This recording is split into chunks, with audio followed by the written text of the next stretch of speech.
I want to talk to you about a phrase that you might not have heard before, excited delirium. We know that this is extremely difficult to deal with those that are suffering from excited delirium, and you can never guarantee how these things will play out or what the outcome may be. It's a hotly debated term in law enforcement and in the medical community. It describes a state of agitation and aggression, usually linked to drug use or mental illness. And it's been cited as a factor or cause of death in hundreds of deaths in police custody across Canada and the United States. Just this week, it was a major point of contention at the start of a coroner's inquest into the death of a man in British Columbia. Police had been involved, and the jury may still hear that term being used as a possible cause of death. But there's strong opposition, because here's the thing. Many medical professionals say it's not a valid diagnosis. Does the Minneapolis Police Department train cadets? What types of things cause excited delirium? In a general sense, yes. It's a combination of pre-existing factors. Excited delirium often gets mentioned in trials and inquiries into the deaths of those who die during police encounters. And it has been used as a defense for police officers accused of murder in some of those cases, like George Floyd in 2020 and Abdirahman Abdi, who died in Ottawa in 2016.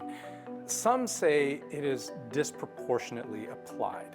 There has been a tendency to rely on excited delirium as a contributing or explanation given for when predominantly Black or racialized men are killed in encounters with the police, and especially when tasers are used.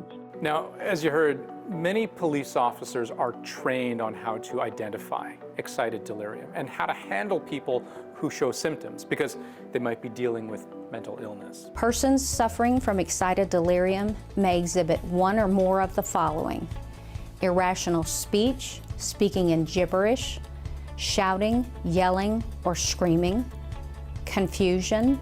And there are, a lot of symptoms associated with excited delirium, including a high level of pain tolerance, difficulty breathing, and resisting violently during and after being restrained. But here's the thing. The link between excited delirium and restraint is something experts are paying really close attention to.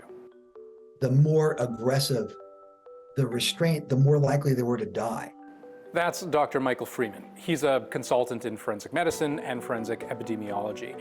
And he was part of a team that looked into the role of restraint in fatal excited delirium. They looked at more than 150 examples of it and concluded that there was no evidence to support it as a cause of death on its own. What we found in our research was that if you looked at every single case described in the literature in detail, where we knew enough information to categorize it, that just about every single time excited delirium has been used and described in the literature, that restraint was also described.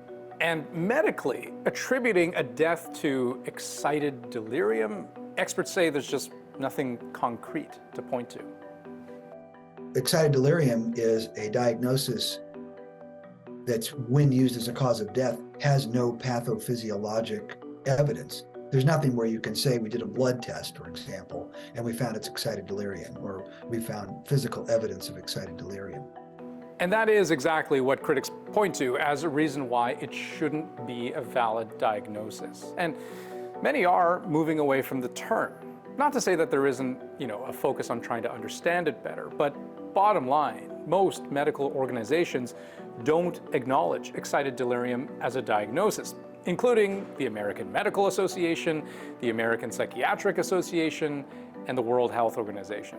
It's not in the Diagnostic and Statistical Manual of Mental Disorders, which, if you didn't know what that is basically like a Bible of mental disorders. And provincially, coroners in BC, Alberta, Manitoba, Newfoundland, they don't recognize excited delirium as a cause of death. Because the big elephant in the room here that we haven't quite discussed yet is the worry that this diagnosis might give police a way out.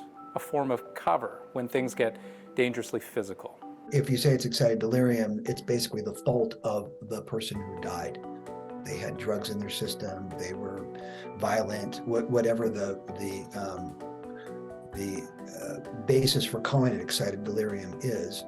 And then you don't have to look any further. You don't have to look at how potentially the restraint killed the person.